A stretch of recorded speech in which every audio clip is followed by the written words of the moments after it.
KPBS On Demand is supported by Splatero, helping homeowners pay off debt by offering streamlined access to your home's equity with no additional monthly payments or new debt. Splatero provides a lump sum payment in exchange for a share of your home's future value. Pre-qualification is available at splatero.com. Good morning. I'm Kinsey Moreland in for Annika Colbert. It's Wednesday, June 23rd. So what exactly is being done about the tortilla throwing incident at a Coronado High School basketball game? More on that next, but first, let's do the local headlines.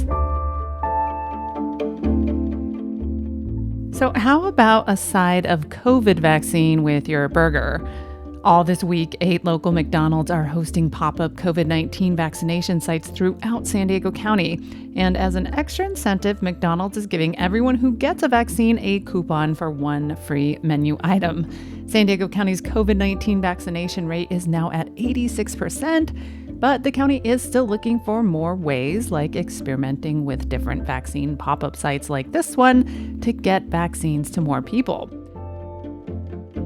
And remember that big hack at Scripps last month? Well, now patients are suing Scripps Health, alleging the healthcare provider didn't do enough to protect their personal medical data. 2 lawsuits filed in San Diego federal court this week argue that Scripps should have known about the potential risk of a ransomware attack because of similar incidents in the healthcare industry. Scripps has yet to comment on the lawsuit, but said earlier this month there has been no indication yet that any stolen data was used to commit fraud. And maritime smuggling events off the coast of San Diego increased by 93% between 2019 and 2020. So far in 2021, more than 1,200 people have been apprehended while being smuggled at sea. And that is why the Border Patrol is launching its own Marine unit in response to this new trend for smugglers. In May, 3 people died after a boat capsized off of Point Loma. And in a bit of good news to file under the continued return to normalcy, the popular San Diego Big Bay Boom fireworks event will return on July 4th. From KPBS, you are listening to San Diego News Now. Stay with me for more of the local news you need. KPBS On Demand is supported by UC San Diego's Art Power, presenting cellist Joshua Roman, performing from his album Immunity, alongside music by J.S. Bach and more, Sunday, June 22nd at UC San Diego's Epstein Family Amphitheater. Reserve your tickets at artpower.ucsd.edu. So tensions are still running high after an incident over the weekend at a basketball game between Coronado High and Escondido's Orange Glen High School. Tortillas were thrown at Orange Glen players, and Orange Glen is a predominantly Latino school. KPBS race and equity reporter Christina Kim was in Coronado last night outside of a special meeting of the school district board where they were discussing how the school should address the incident. I'm in disbelief. My brother's in disbelief. So is my mom. We're not ones to really make a big deal out of certain things, but this one kind of just hit different with us being Hispanic. Cassandra Garibay, whose brother Anthony plays on the Orange Glen basketball team, says she wants to see the Coronado High School head basketball coach fired. But she has compassion for the student players, some of whom have reached out to Orange Glen players since the incident. I just don't feel like they should be punished as a whole because it wasn't every single player participating in those actions. That's something Andres Rivera, an Orange Glen parent, agrees with. At a rally earlier today in front of Coronado High School, he says the coach was the instigator, who allegedly yelled profanities at Orange Glen's head coach. This whole chaos was created by Coach LaPerry. It was disgusting. I'm calling for his firing. Fire the coach. Fire the coach. National organizations like the League of United Latin American Citizens and the local chapter of CARE have also called for Coronado's coach to be fired and have asked the California Interscholastic Federation, or CIF, to consider stripping Coronado High School of its championship title. CIF has said they will take next steps after reviewing incident reports from both schools. In a statement to KPBS, Escondido Unified School District Superintendent Dr. Ann Steferi denounced the incident, but says healing for students and the surrounding community is necessary. She said, "This is an opportunity for restorative justice, an opportunity to reflect, to learn, and to adjust behaviors." David Karp is the director of the Center for Restorative Justice at the University of San Diego. He says restorative justice, which is about addressing harms and centering those most impacted, can start with a simple question. What would it take for the impacted school community to want to play basketball with Coronado in the future? Like, what would make them excited about meeting up with this team again? This is just the most recent case of racism in high school sports. Cathedral High School was placed on a 2-year probation after the football team posted racist photos targeting Lincoln High School. Cathedral and Lincoln High are participating in restorative justice meetings. The Coronado Unified School District immediately issued an apology to Orange Glen, and school leaders have said they are committed to conducting a thorough investigation and supporting healing dialogue. So after an hour's worth of public comment, the school board voted unanimously to fire Coronado's head basketball coach, J.D. LaPercy. The incident remains under investigation by the school district, the Coronado Police Department, the California Interscholastic Federation, and Escondido Union High School District.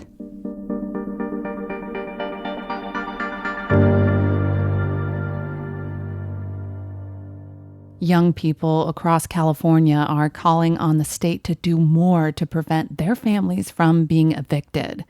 KPBS reporter Alexandra Rangel has this report on their call to action. Landlord just raised our rent another $200 for the third time in the past year. And I'm scared. I don't want to put my kids back out on the streets. The Alliance of Californians for Community Empowerment, also known as ACE Action, is raising awareness about the thousands of children currently facing displacement from their homes if the state's eviction moratorium isn't extended past June 30. ACE Action says estimates show nearly 700,000 households in California are behind on rent. Especially for single parents, they are more likely to be behind on their rent here in California. But in San Diego, a 60-day extension to the county's eviction ban was approved by the County Board of Supervisors earlier this month, giving local renters extra protection from being evicted.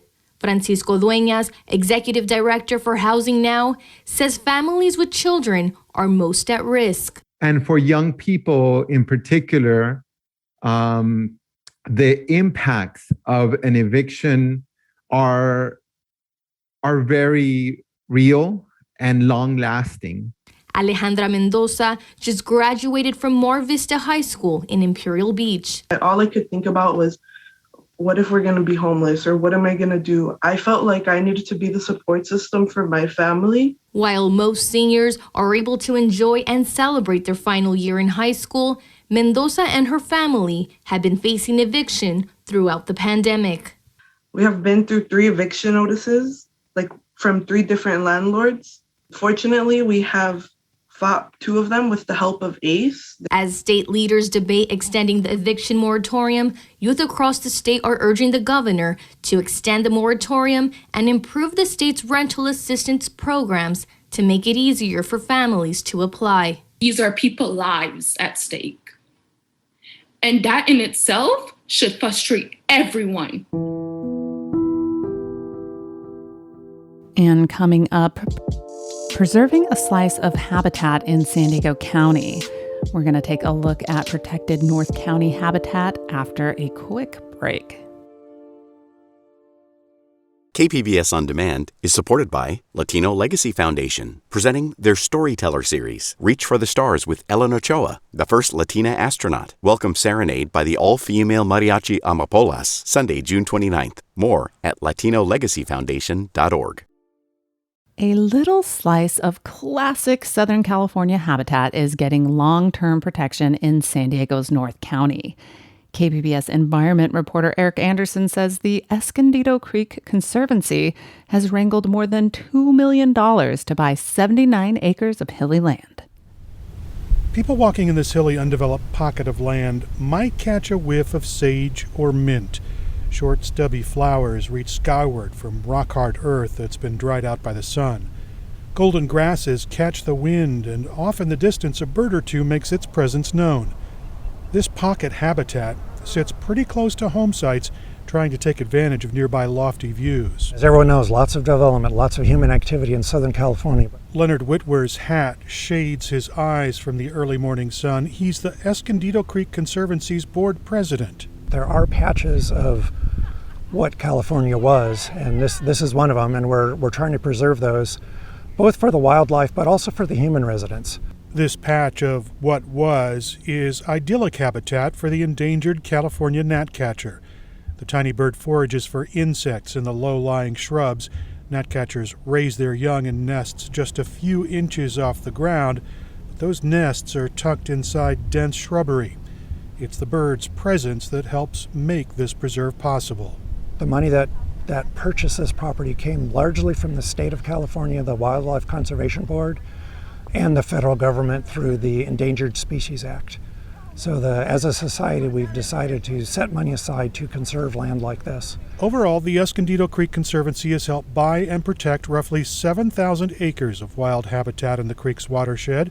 Conservation Director Hannah Walchuk says this plot of land is a great slice of coastal sage scrub habitat, but it is also much more. It's a 79-acre preserve, so it's not enormous, but it functions as like a puzzle piece linking larger preserved pieces of land. Fitting an important puzzle piece into the interwoven lattice of homes and habitat helps create bridges for larger species.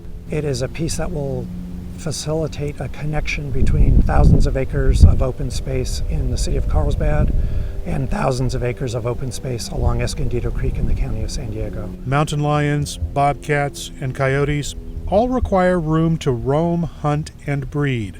Habitat like this strengthens the connections. It also builds a connection with the people who live near the preserve. The Conservancy's Ann Van Leer says this plot of land captures a slice of the region as it used to be. All of California, Southern California, used to look like this, at least this part of the coastal California. And this will give them a picture of the past, but also a picture of the future. The scrubby habitat is being squeezed out of the region by housing developments, and that pressure is not diminishing. It inspires me to continue on. I'm a native Californian, and this is one of the times that I can feel like I'm giving back to California.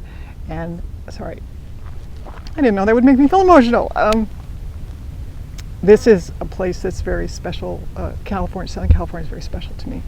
Coastal sage scrub habitat is found in dry coastal zones and inland valleys that are close enough to the ocean to be exposed to the marine layer. The utility service road has brought invasive weeds and grasses to part of the preserve, but Van Leer says that'll be addressed. We will be doing the very fundamental. We will be weeding, removing what doesn't belong here and letting the natural native habitat replace itself.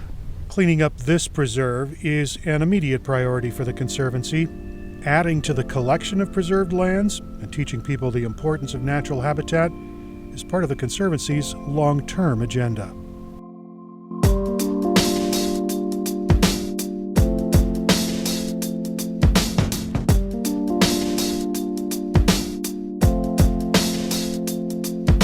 And that story from KPBS environment reporter Eric Anderson. And that is the show for today. Thank you for listening. And guess what? It is indeed pledge time here at KPBS. It's the end of our fiscal year. And if you like what you hear in this podcast or on the radio or you watch TV or YouTube, please consider a donation today, right now, at kpbs.org. Just go there, find the blue donate button. So you have me sitting in for Annika right now, actually, and for one more day because she herself is involved with Pledge. So yeah, I will be back. But hey, while I have you, the Port of Entry podcast I help produce is hosting a YouTube live event tonight, Wednesday, June 23rd at 5:30 p.m. Our host, Alan Lilienthal, will interview famed animator, artist, and director Jorge R. Gutierrez. They will both be live on KPBS YouTube. You can chime in. You can ask questions at the end. Spanish captions will be provided. It's free. All you have to do is, you can open up YouTube, search for KPBS, or go to portofentrypod.org and look for the link to the event. We would love to see you there. Thanks.